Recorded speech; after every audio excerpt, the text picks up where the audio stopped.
오늘 성경의 본문 말씀을 깊이 읽어보면 하나님의 공의와 하나님의 긍휼이 교차되고 있는 말씀이 오늘 성경의 본문 말씀입니다. 하나님께서는 다윗에게 그의 죄를 묻습니다. 그러면서 다윗은 하나님 앞에 나아갑니다. 무엇이 하나님의 공의고 무엇이 하나님의 긍휼인가, 오늘 말씀 속으로 들어가 봅니다. 오늘 성경 말씀 속에서 다윗은 1절, 2절로 좀 확장해 봅니다. 왜 인구, 특히 병사를 계수를 하라고 했나, 군인들을 계수를 하라고 했나. 그런데 이 요압 장군은 임금님이 병사를 계수하라라고 했는데, 이 요압 장군은 왕이시여 이 인구 병사 숫자를 계수를 하는 것이 하나님 앞에 득죄하는 것입니다. 하나님 앞에 죄를 짓는 것입니다 라고 이렇게 말립니다. 그럼에도 불구하고 다윗 임금님은 요압 장군에게 이스라엘 전역에 다 나가서 우리 군대 숫자가 몇 명인지 계수해서 보고를 하라라고 재촉을 합니다. 할 수 없이 요압 장군이 전체 계수를 하게 되어 있습니다.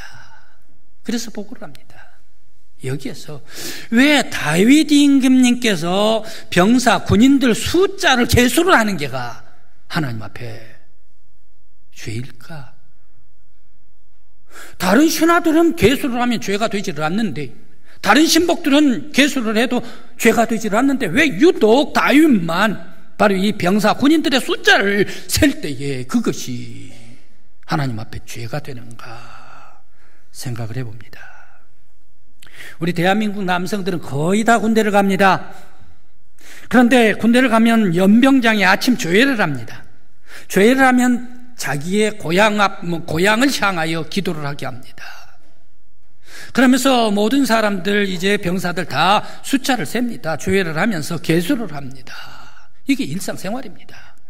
다윗 임금님도 자기가 거느리고 있는 이 군대 숫자, 이거 계수를 하는 거 일상생활일 수가 있지 않습니까? 그런데 왜 다윗 임금님에게만 하나님 앞에 범죄하는 것이, 계수가 말입니다, 범죄하는 것이 될까 생각을 해봅니다. 또 왜 하나님은 다윗이 범죄를 했는데 그 범죄에 대한 징벌은 그토록 빠른가?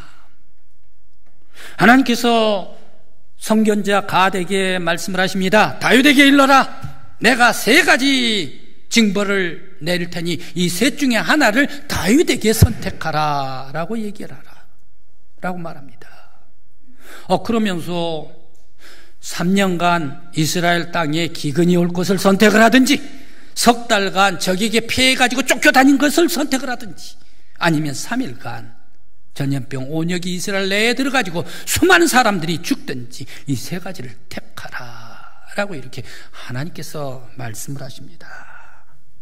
왜 이렇게 하나님께서는 다윗이 죄를 지으면 다른 사람은 몰라도 빠르게 징벌을 하셨을까? 빠르게 징벌을 하면서 그것도 아주 잔혹하게, 자기가 징벌 받을 것을 자기가 선택해가지고 네가 벌 받아, 엄청나게 이런 잔혹한 그런 징벌을 그에게 주셨을까 생각을 해봅니다.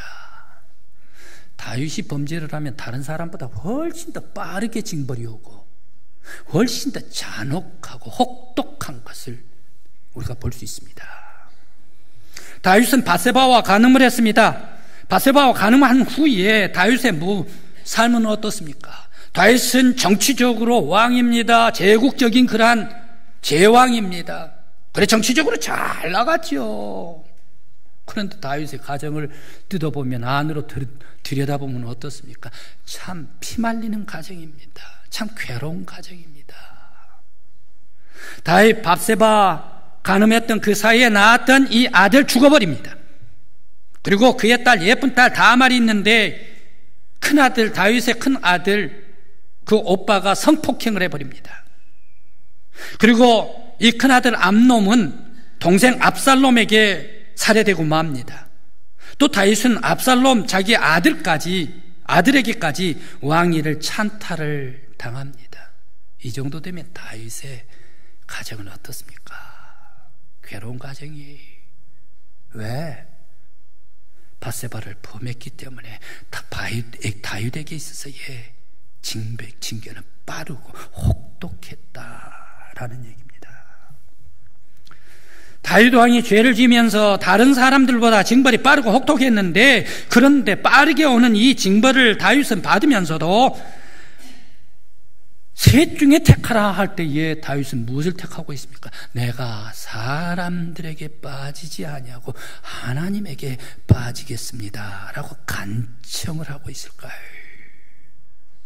그는 죄인이면서 왜 하나님의 품에 파고들었을까? 왜 그는 죄를 지었음에도 불구하고 내가 택하는데 사람을 택하지 사람에 빠지지 않고 하나님에게 빠지게 하옵소서라고 이렇게 하나님 앞에 하나님의 품을 파고들면서 간청을 하게 됐을까 생각을 해봅니다.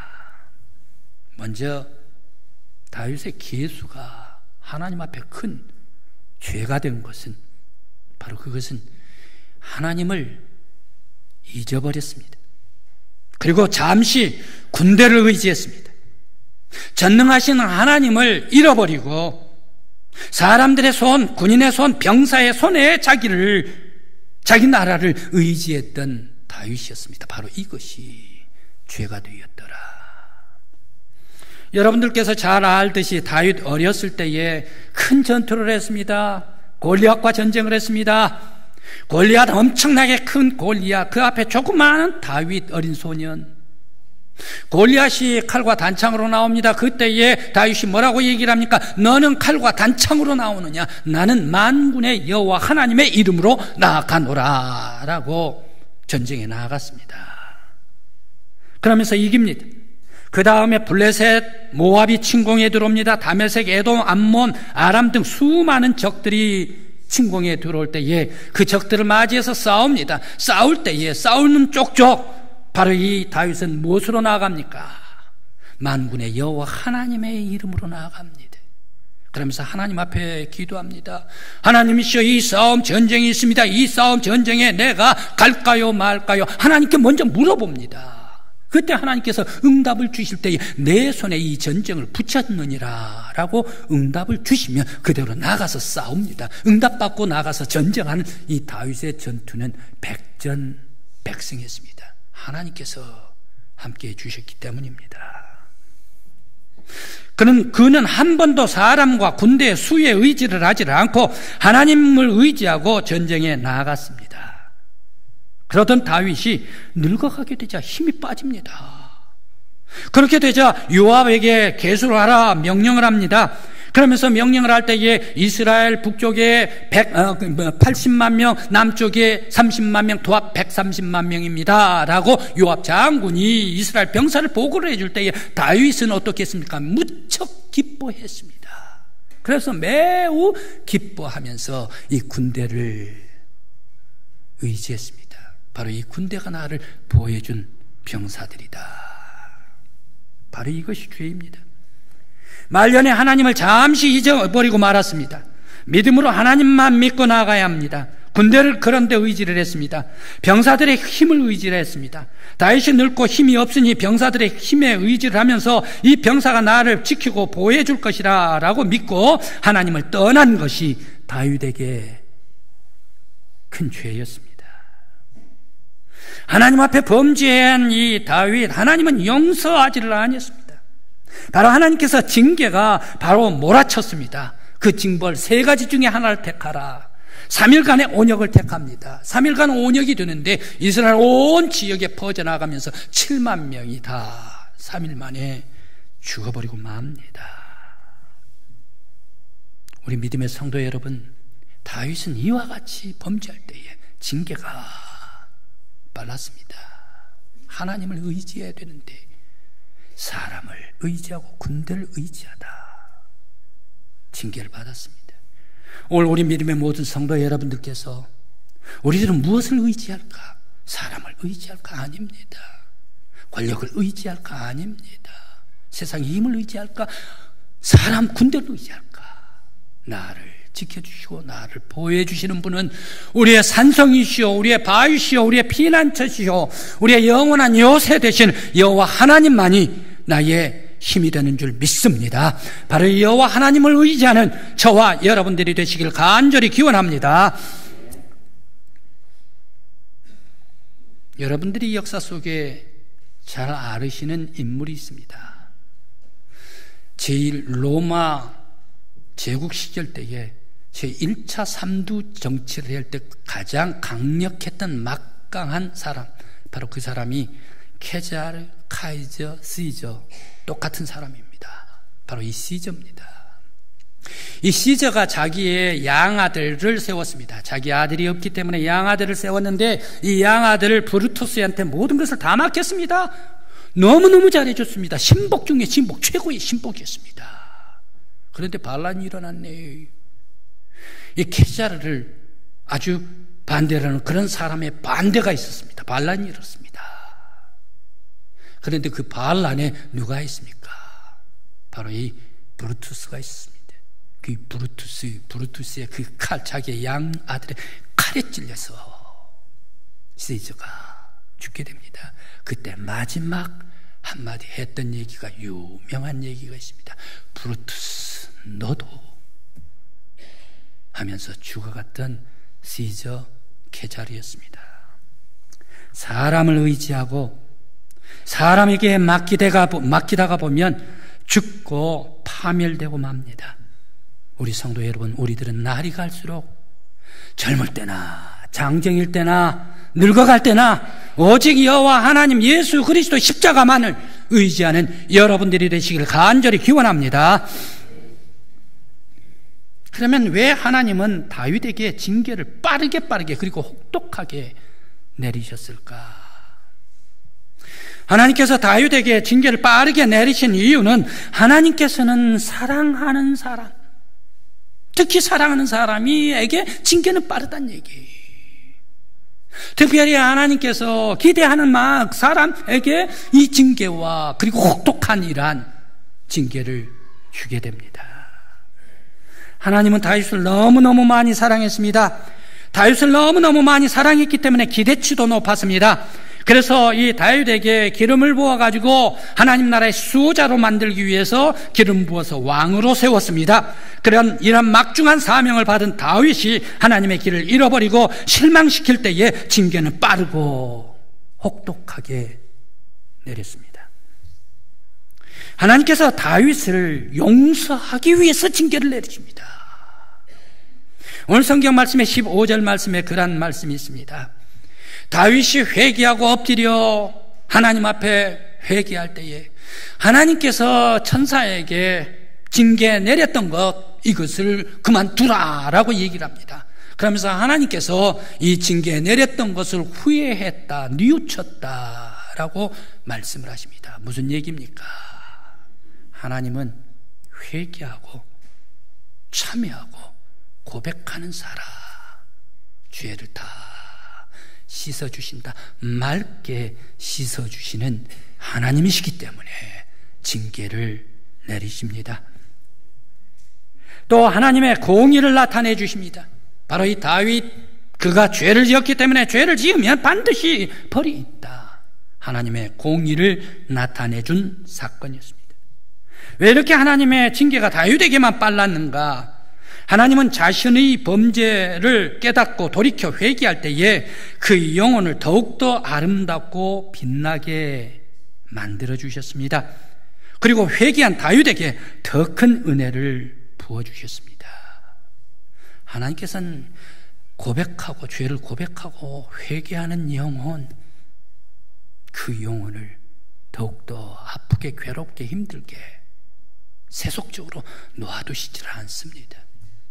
우리 예수 그리스도는 예수 그리스도의 보혈의 은총 앞에 나와서 고백하고 죄를 회개할 때에 다 씻어주시고 맑고 깨끗한 영혼으로 회복시켜 주시는 우리 주님이신 줄 믿습니다. 또한 회개하는 사람, 하나님 앞에 회개하고 엎드려 회개하고 간절히 자복할 때에 하나님께서 더 큰 은혜를 부어주십니다. 지금 오늘 본문 말씀에 오르난 타작마당에서 다윗 임금님이 엎드려서 하나님 앞에 자복하고 회개를 합니다. 이 엎드려 회개하는 이 땅이 어디입니까? 지금 엎드린 이곳이 어디입니까? 바로 그곳은 오르난 타작마당, 사무엘하 24장에서는 아라우나 타작마당이라고 나옵니다. 그 어른한 아라우나 타작마당은 어느 곳입니까? 다윗이 회개했던 이 땅 위에 그의 아들 솔로몬이 성전을 건축할 때 성전 건축한 터가 되게 만들어 주십니다. 이 터, 회개의 터 위에 하나님께서는 신령하고 거룩한 하나님의 집을 세워 주시더라. 회개하는 곳에, 죄 많은 곳에 은혜가 넘치도다. 회개하는 곳에 하나님께서 더 큰 은혜를 부어주시더라. 오늘 성도 여러분, 사순절입니다. 주님 앞에 나의 모든 허물 죄 다 십자가 아래 고백하고 회개할 때에 우리의 영혼을 깨끗이 씻어 주실 줄 믿습니다. 새롭게 만들어 주실 줄 믿습니다. 더 큰 은혜를 부어 주실 줄 믿습니다. 바로 우리 모든 성도들 더 큰 은혜를 받을 수 있는 여러분들이 되시길 간절히 기원합니다. 성도들 가운데 이런 서로의 고백을 하는 얘기를 들어봅니다. 나는 죄를 지면 징계가 무척 빨로. 그래서 내가 죄를 지을 수가 없어. 그것도 지금 내가 왜 이렇게 징계가 있나 하면 지난날에 내 죄가 이런 죄가 있었기 때문이다 라고 얘기를 하는 성도들이 더러들 많이 있었습니다. 자기가 받는 징계 그리고 이 징벌은 빠르다는 얘기. 그런 분들이 있으면 행여 그런 분들이 있으면 하나님 앞에 감사하시기를 바랍니다. 구원받지 못한 사람들은 어떻습니까? 아무리 죄를 지어도 세상 살면서 심판이 없어요. 징벌이 없어요. 덕지덕지 더 나쁜, 우리보다 훨씬 더 나쁜 죄를 지어도 그 사람에게 징벌이라든지 아니면 부끄러움이라든지 이런 게 없어요. 왜 그렇습니까? 다 하나님께서 모아두고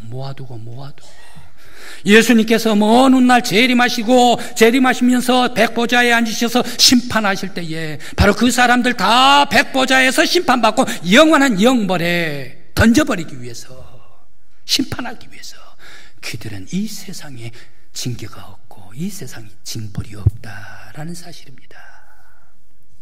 그런데 왜 믿는 성도들은 죄를 범하면 세상에서 징계가 그렇게 빠릅니까?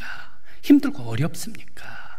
바로 그 이유는 믿음의 성도 예수 그리스도를 믿는 고백한 성도들, 바로 그 성도들이 나중에 예수 재림하실 때 백보자 심판이 있을 때 그 백보자 심판에 가는 게가 아니라 오히려 구원받고 영광의 하나님 나라에 들어가게 하시기 위하여 이 세상에서 징계를 하시는 줄 믿습니다. 성도 여러분, 나에게 징계가 빠릅니까? 징벌이 빠릅니까? 바로 그것은 예수님께서 여러분들을 사랑하고 계시기 때문인 줄 믿습니다. 내 자식이 잘못했다 하면 어떻습니까? 꾸짖죠. 또 더 잘못했다 그러면 어떻습니까? 때리죠. 회초리로 때립니다. 남의 자식 똑같이 잘못했어요. 더 나빠요. 회초리로 때립니까? 징계합니까? 하지는 않아요. 왜 그렇습니까? 내 아들을 사랑하기 때문에, 더 사랑하기 때문에. 하나님께서 왜 그리스도인에게 징계를 주십니까? 왜 빠르게 주십니까? 하나님께서 사랑하시기 때문에. 잠언 3장 11절 12절 말씀에 이런 말씀이 있습니다. 내 아들아, 여호와의 징계를 경히 여기지 말라. 꾸지람을 싫어하지 말라. 여호와께서 그 사랑하시는 자를 징계하시기를 마치 그 아비가 기뻐하는 아들을 징계함 같으니라. 하나님은 당신을 사랑하는 자를 징계를 하신다. 하나님께서는 당신이 사랑하는 자를 징계가 더 빠르게 오고 힘들게 오게 된다. 바로 이 하나님의 징계가 있다면 하나님께서 나를 사랑하고 계시는구나, 더 큰 은혜를 주시려고 하는구나, 나의 모든 죄를 씻어주시기 위하는구나, 나의 영혼을 새롭게 만들어 주시려 하는구나. 바로 이것을 깨달으면서 주님 앞에 겸손히 엎드려 감사하는 저와 여러분들이 되시길 간절히 기원합니다. 또 다윗은 왜 죄인이 되었는데 하나님의 품을 파고 들어갔을까요? 왜 죄인인 이 다윗이 거룩한 하나님의 품을 왜 파고 들어가냐는 얘기. 자기가 죄인인데 죄를 지었음에도 불구하고 다윗은 사람의 손에 빠지기를 원치를 않습니다. 하나님의 손에 빠지기를 원합니다. 사람의 손에 빠지면 인정사정이 없어요. 긍휼이 없어요. 용서가 없어요. 자비가 없어요. 사랑이 없어요. 영원한 파멸뿐이에요. 그러나 하나님의 품에, 하나님의 손에 빠질 때 하나님은 긍휼의 하신 하나님, 자비의 하나님, 용서의 하나님, 사랑의 하나님이시기 때문에 내가 비록 징벌 중에 있다 하더라도 긍휼의 하나님께서 나를 기억하시고 나에게 자비를 베풀어 주실 줄 믿습니다. 내가 비록 이런 힘든 어려운 죄 잘못했다 하더라도 그래서 징벌을 받는다 하더라도 오직 나는 주님 앞에만, 주님 품에만, 주님의 손에만 빠지기를 원합니다. 주님의 자비만, 용서만 바라고 나아갑니다. 주님 앞에, 주님의 품에 파고들 때에 긍휼이 많으신 하나님께서는 징벌 중이라도 용서하시고 그의 영혼을 새롭게 하시고 더 큰 은총으로 그의 영혼을 새 사람 만들어 주실 줄 믿습니다.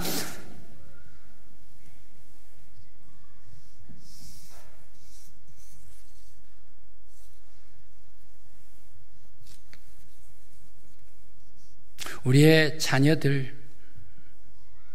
잘못해가지고 때릴 때에 두 종류의 반응을 합니다. 한 자녀는 엄마 아빠 때리면 그 회초리 맞기 싫어가지고 그냥 몇 대 맞다가 도망가 버려요. 그러면 아빠가 때리다가 차라리 잘 됐다. 내 아들 맞고 아픈 거 나도 아프지. 그래 잘 도망가 버렸다. 이런 생각을 할 때도 있습니다. 또 다른 아들은 때리면 때릴수록 더 파고들어요. 엄마 품에 치맛자락에 파고들어요. 아빠 매 속에 더 파고들어요. 그래가지고 매를 더 맞아요. 매를 더 버려요. 아버지는 사정없이 때려요. 엄마도 사정없이 때려요. 그러면서 아이가 울으면 너무너무 아프기 때문에 함께 울고 안티프라미 발라주고 그러면서 보듬어주고 울어주며 타이르는 엄마, 아버지입니다. 이 두 아들 중에 여러분들은 어떤 아들에게 더 정이 갑니까? 어떤 자녀에게 더 정감이 가고 사랑이 갑니까? 다윗은 하나님의 품에 빠지기를 원했습니다. 은혜의 품에 빠지기를 원했습니다. 긍휼의 품에 빠지기를 원했습니다. 우리 성도들도 자비가 있고 용서가 있고 긍휼이 있고 사랑이 있는 우리 주님의 손에 빠지며 영혼이 새로워지는 저와 여러분들이 되시길 간절히 기원합니다. 이제 우리 성도 여러분들은 예수에 빠지시기 바랍니다. 예수의 피에 빠지시기 바랍니다. 예수의 십자가에 빠지시기 바랍니다. 예수의 피, 예수의 십자가에는 놀라운 능력이 있고 놀라운 사랑이 있고 놀라운 긍휼과 자비가 있기 때문입니다. 십자가가 우리를 죄에서 살리는 구원입니다. 예수의 피가 우리의 영혼을 씻어 주시고 정직한 영으로 새롭게 만들어 주신 은혜입니다. 바로 이 하나님의 긍휼이 우리 가정에 넘칠 때에 바로 이 사랑스러운 가정이 됩니다. 하나님의 이 긍휼이 교회에 넘칠 때에 은혜스러운 교회가 될 줄 믿습니다. 이 하나님의 긍휼이 이 나라와 민족 위에 넘칠 때에 이 나라가 평화로운 나라가 될 줄 믿습니다. 사순절을 맞이해서 다시 한번 생각을 해봅니다. 하나님의 긍휼의 품에 다시 한번 안길 수 있는 우리 교회요, 여러분의 가정이요, 우리들이 되시길 간절히 기원합니다.